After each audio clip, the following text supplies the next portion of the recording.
Hello everybody, and welcome to another game design video. So in this video, I thought I would talk about one of my favorite sort of things in game design, which is psychographic profiles. And I've made mention of this on several paint-episodes, and when we did the big hangout with Ant at the launch of Age of Sigmar and the War Scrolls, we kind of talked about it and touched on it, and I realized I'd never really done a down and dirty deep dive video on psychographic profiles. So that's what we're going to do today. And specifically, we're going to look at it through the lens of the recent transition in Warhammer. So when I was surfing around and I saw that Bowles had an article up about the sort of argument in the community around the transition of editions, and they basically ended the article with "What's going on?" And so, yeah, I'm going to answer that, or hopefully give my answer to it. You can decide whether or not you think I'm full of it, which I probably am, but that's okay. So, psychographic profiles. Let's start at the very beginning. So, what the heck am I talking about? All right, well, psychographic profiles are sort of this thing that came out of marketing and advertising. And it's about, it's not about the what, but the why. So if you think of like demographics in marketing, you're mid-30s, you're single, you're blah, blah, blah, blah, blah, whatever. That has very, very significant limitations in marketing as to how you can be appealed to. Psychographic profiling has to do with things like what you value, what you find interesting, that kind of thing. And this was then applied to game theory by a man named Mark Rosewater, who is the lead designer for Magic the Gathering, and probably one of the more brilliant designers working in games. And I'll link to his original article about everything I'm going to talk about today down below, because I really do highly encourage you to go read that. But the key with it is, when we think about it in terms of games and game design, is psychographic profiles are not what you care about. So it's not the armies you like, or the aesthetic, or the narrative, or anything like that, okay? But why you play. It's the actual, sort of, exactly what it says, positive psychological value you gain when you're playing. During the experience of playing, what yields, warm and fuzzies for you? What makes you feel all happy inside, okay? So that's what it is. So when Mark created these, he basically aligned them to 3 characters, which he called Timmy, Johnny, and Spike. So I thought we'd start by examining who these are, because I think they're true, although they were invented for Magic. I believe these have application in more or less any gaming space. I think he created something quite broad, and he himself has talked about it in terms of RPGs and other things before. So let's start with Timmy. All right, Timmy plays to experience something. All right, so things that are big and fun and loud and powerful. Things that are just, like cymbal crashes and buildings exploding, and, it's sort of the end of a summer blockbuster is right in Timmy's wheelhouse, right? If there's a blue laser shooting into space and robots are punching each other or something, then that's a Timmy moment. That's not to say Timmy likes bad movies. I'm sorry, I didn't mean to associate Timmy with Transformers. Forgive me, Timmy. So there's the little card that they had made for one of the joke sets. There's Timmy, the power gamer. Okay? All right. So he likes those kinds of things. These big, fun, powerful things. What about Johnny? All right, well, Johnny plays to express something. And normally what he is expressing is his intelligence. So he loves clever, smart, and most of all, the unexpected. Things like combos and synergies and things like that. For Johnny, the playing of a game is about his intelligence, his forethought, all these sorts of things, playing themselves out on the table. Okay? So, there you go. There's Johnny, the combo player. And finally, Spike. Spike plays to prove something. And generally what he is going to prove is that he is better at this than you. Spike loves to win and is willing to suffer to do it. By that, I just mean that things that have negative downsides, as long as there is more positive that is paid for by that negative, Spike will do it. Spike hates randomness, as does Johnny. Timmy is willing to settle for it. There's all sorts of interesting spill outs from this. There is no Spike joke card, but this is a very spiky card. Like, it gives you unbelievable power, but it also has this, very serious cost. That is a super Spike card. Great casting cost on that, too. So, these are kind of our 3 profiles. And although I'm talking about them like they're little silos, people who are only one of these are actually fairly rare. Most people are probably some kind of, split percentage between them, but we're going to kind of ignore that for a moment. We're going to talk about this in more general terms and just stick to the silos. Do please keep in mind that, like, sort of platonic forms, there's not that many perfect triangles, nor are there that many perfect Johnnies or Timmys or Spikes. All right, so let's dig into it. Let's take these concepts and apply them to Warhammer. Let's start with Timmy. So what does Timmy want in Warhammer? What's his why? What fulfills and creates his positive psychological utility? Well, the first thing is obvious, and that's big monsters. Things like, so I've got the Hell Pit, the Carnosaur here, big, sexy, stompy monsters, giants and dragons and, whatever. All these sorts of things very much appeal to Timmy because they're big and they're splashy and they're sexy and all that sort of thing. And they just kind of maraud around the battlefield. They're a good time. The other thing that Timmy really likes is Timmy likes a variance of experience, right? So Timmy likes to, a subset of Timmy is that he likes to experience the game in lots of different ways. So Timmy's willing to experiment, play different games in the same world, play different types of rule sets. Note that doesn't necessarily extend to something like comp, because comp is a purely rules-based expression of the change. What Timmy likes is a change in sort of the expectations and the feel of it. And as a final point, something I don't have a little graphic image for because I didn't want to show some random group of people, Timmy really loves community. Like, some big part of Timmy is really the social aspect of the game. It's just getting together, maybe drinking some beers, hanging out, having a good time. That's a big utility for Timmy. And so one thing that's important to note here is that I haven't talked about winning. Timmy wants to win. All of these profiles want to win. It's just a question of how much does winning matter. And to Timmy, winning doesn't really rank up there as his top thing. Like, he'd like to win. Certainly, he'd love his monsters to stomp all over the enemy. But, that's not really that important. If he gets to have his monsters, if they get to do a fun thing and kill a unit before they get blown off the table or something, and there's a good community going on, he gets to drink some beers and smash some enemies, even if he ultimately loses, Timmy probably has a good time. All right, what about Johnny? What does Johnny want?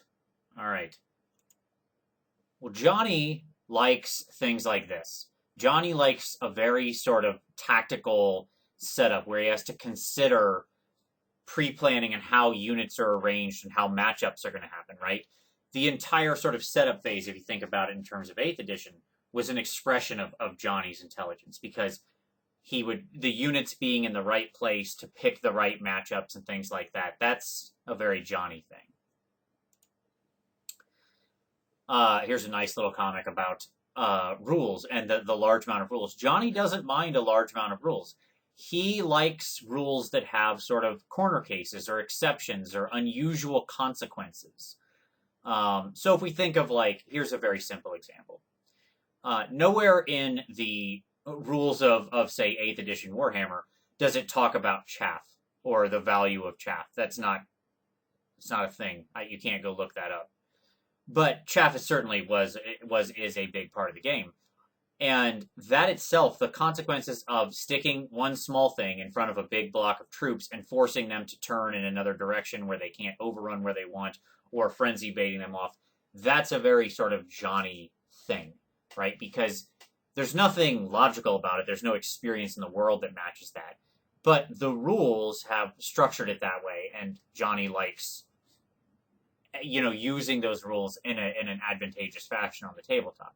And I don't mean that in any kind of beardy way. I just mean there's a set of operational rules we've all agreed to.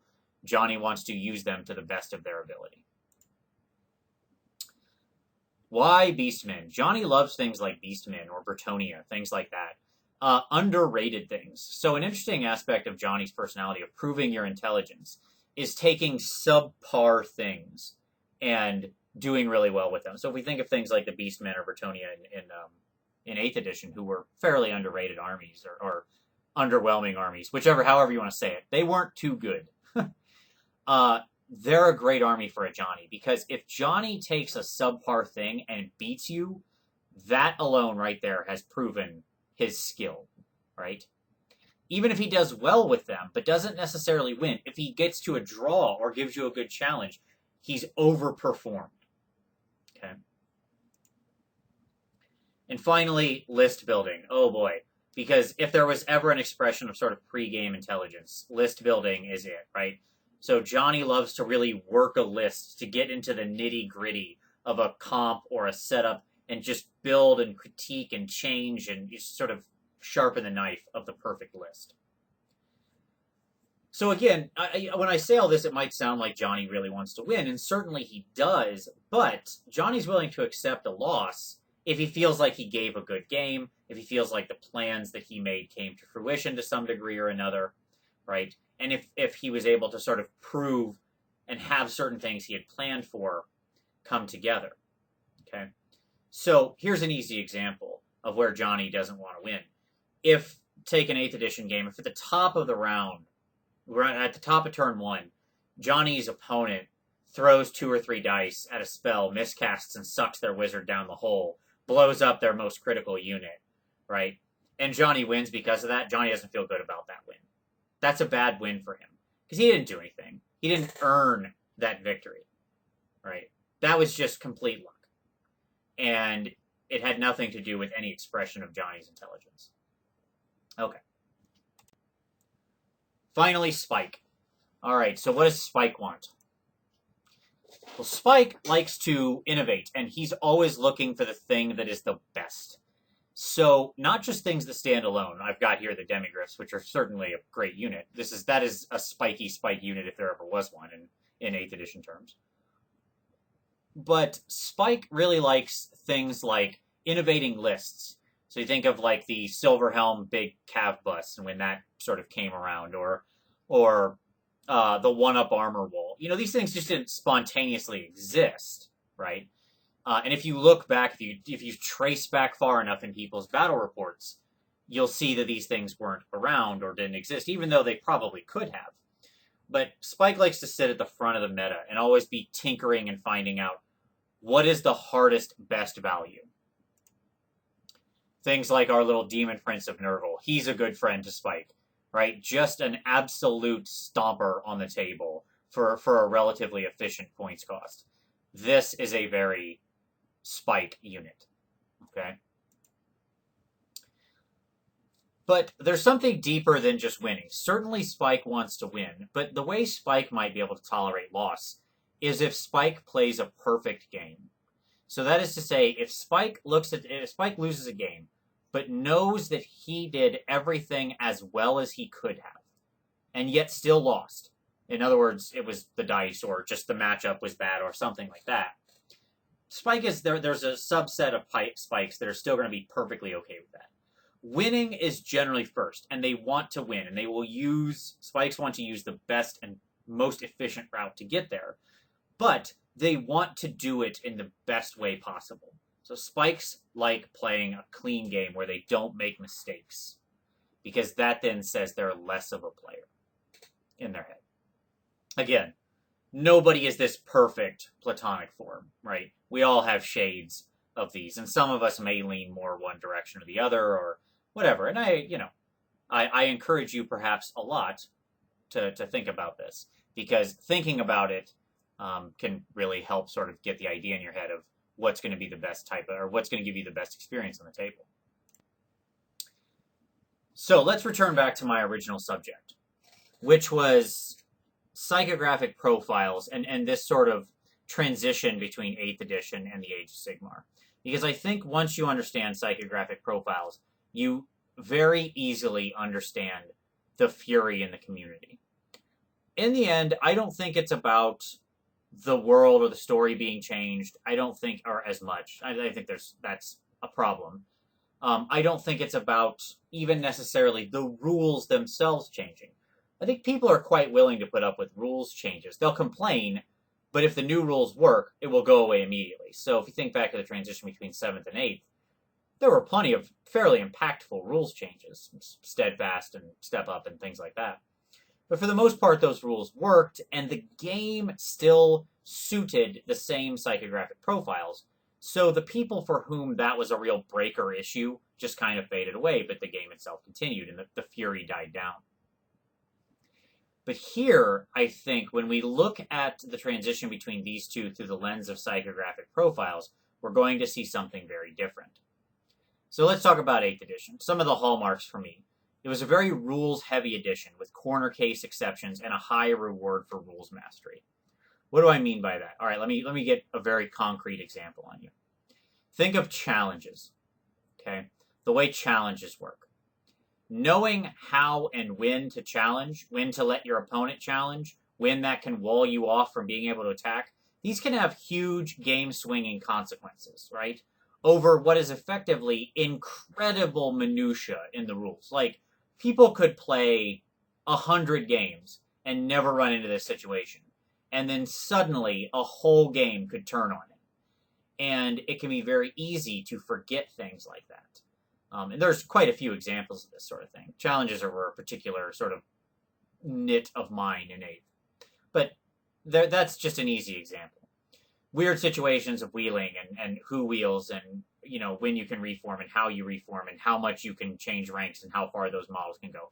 There were a lot of examples of this in 8th. So there was a high reward for knowing how all that minutia worked.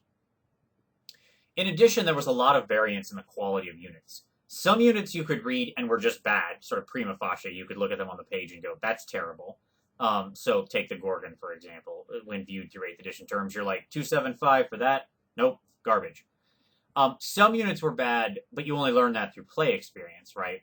That is to say, they seem like, in numbers, they seem like they're going to be decent, but the general consensus of, the experience on the table is that, they're not actually very good because of, some small hole or the meta or something like that, which leads into the third one, which that some units are bad because of comp or the meta or whatever. They might look good on paper, but when put where the rubber meets the road, they can get bad, right? And there was a lot of variance in that. That is to say, in the end, you could really segregate the units in books into, like, usable and not usable often, especially in a non-comp sort of situation. Which meant that the spill-out consequence of this was that it was all about the list. Another interesting side effect of sort of especially tournament play in 8th edition was that you only had one list. Unlike sort of a Warhammer Hordes where you can have multiple lists to respond, you had one. So you needed to always be navigating this shady morass of different quality of units to sort of have the best possible situation. So to me, that made the ranking stacked like this. In 8th edition, Johnny was on top. Everything I've got over on the left is a Johnny thing. They love it.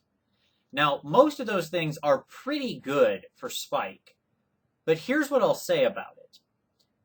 Spike often engendered a lot of negativity. That is to say, I don't mean because, and Spikes are not bad players or bad people or anything like that. Any of these are just as likely to be annoying or bad players or anything as any other group. So this is, in no way are any of these a qualitative judgment on the people. But Spike was often weeded out. And by that, what I mean is, let me go ahead and apply this. I think this is very true. Your likelihood of tournament play looks like this. Okay? And the reason I think that is because Timmy in general doesn't favor competitive play as much. And 8th edition was a very unfavorable game to Timmy. The things that we went through that he liked, these big monsters, weren't good units on the table. These things that I have over on the left are not areas where Timmy's going to excel. They tend to be outside of his skill set. So when you've got your very Timmy-esque players, they didn't tend to want to participate. Now, Spike should want to participate in tournaments because that's where he can prove himself and win. But the problem is that things like comp and sportsmanship and painting and all these things that Spike probably cares less about tended to get valued varyingly highly in the tournament scene, which pushes Spike away. Spike doesn't want to have to care about painting. He doesn't want to really have to care about sportsmanship. He kind of wants to show up and play a straight game. And he's going to be professional or friendly. It's just he's not going to, smile as you're kicking his teeth in. He wants to win. And if he can trounce you and 25-0 you or 20-0 you or whatever that tournament happens to be, he's going to do it. And he's going to do it happily. Johnny, on the other hand, is right at home in this situation. This is right in his wheelhouse. And in things like heavily comped environments, which certainly 8th edition became toward the end, that's Johnny's that's a heaven for a Johnny. Because now they get to list build all over again, they get to discover new synergies, all of that. So now let's jump ahead. Let's talk about Age of Sigmar. Alright, so we've got a very simple set of starter rules, with very little corner case exceptions. All the complexity is introduced through War Scrolls and the synergy of that. But even then, it's always prima facie. It's always there in the scrolls. If you know the scrolls, you know how they're going to interact. It's not hidden in a sort of rules minutia. If the person shows you the units, you know what they do. Right? There's not really a lot of and the way to recognize rules minutia is rule unless X. Right? So you gain this unless that's the sign of sort of rules complexity. And you don't see a lot of that because you've only got 4 pages. Big things are really big. And by that, what I mean is you've got things in Age of Sigmar are bigger on a scale that we've never seen before. And I don't mean just the models are bigger. Certainly that's somewhat true, I guess. But monsters are really big and their effects are really big and all these sorts of things. There are these big, splashy, sexy effects going on. You can sort of play whatever you want. By default, one of the central conceits of it is that we're not going to tell you, there's no points, we're not going to tell you what it's to limit a game to. Set the game where you want, play how you want, restrict it how you want. So that means the game is simpler and faster, and most importantly, it's harder to predict.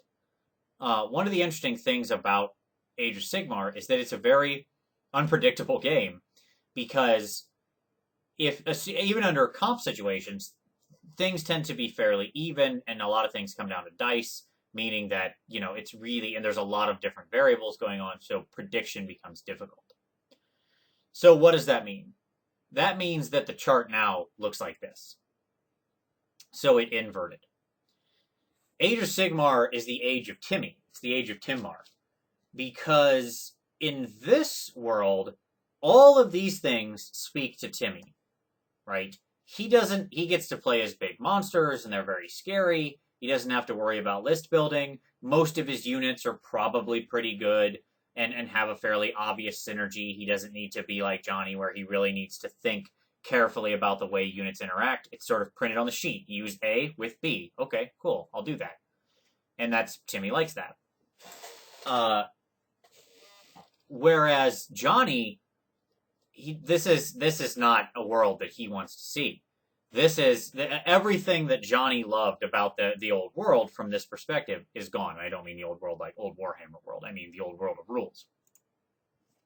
Now, an interesting little sub-corollary here is part of Johnny is very well served combos. But like I mentioned, they're not sneaky combos. Johnny likes things that seem bad or that are worse and that he brings the value to through intelligence. These are printed on the sheet. And the fact that the rest of Johnny is flat out ignored means he's never going to get to that part, even if he did like it. And even that is lesser. So my conclusion. My conclusion is that a lot of the fury and the reason it sustains is not because of any rules change or something like that, really. That's not actually, I mean, that's true, and that's sort of how people have consciously expressed this. But I think that the real heart of this, what's lying in the substructure, so if you dig down a little, is that the recent editions of Warhammer very much cater to Johnny. And Johnny became a very vocal part of the player base. He became sort of the face of Warhammer. And then this new game comes out, and Johnny suddenly finds that the game he loved doesn't speak to his psychographic profile anymore. The positive psychological utility that he gained from playing the game is gone. And instead, now we have this new person on top, the Age of Timmy, where Timmy now gets to sort of be on top. The Timmys weren't really heavily invested in probably the larger vocal community. But when I see people talking about how they love Age of Sigmar, and the language that they use is, I get to use these monsters, I get to play all these troops I didn't get to play, I get to have these different narrative battles. All these things, when I hear them, what I hear underneath that is, I'm a Timmy, I'm a Timmy, I'm a Timmy, I'm a Timmy. Right? And the complaints often speak because, to me, of people who are Johnnies who feel underserved. And I don't disagree. I disagree with vitriol, obviously. You know, I always believe in presenting things positively. So, you know, don't trash people and things like that. But that being said, I think that Johnny has a fair case here in saying that this game doesn't really speak to him in the same way that the previous game did. And most damagingly is that Johnny never saw that coming. Suddenly, it was all bananas, right? Johnny thought he was walking down a hallway, and then, surprise, suddenly bananas. And nobody likes that. Nobody likes sudden bananas. So, that's what I think about that, and hopefully that provides some insight and helps you think about psychographic profiles and stuff. I think they're very useful to view through the lens of the game. I think it's fun to think about, and it's interesting to see what types of rules and design speaks to different psychographic profiles. I hope you enjoyed the video, certainly, and as always, like if you like it, subscribe if you haven't subscribed, and please do leave your comments down below on what you think. Am I full of crap? Hey, maybe. Or maybe you want to talk about what you think you are. That sounds cool, too. I have a very strong feeling of what I am. And so I'll tell you at the end, I am about 75% Timmy and 25% Spike. So that's probably my breakdown. Feel free to put yours below. Thank you very much for watching, and as always, we'll see you next time.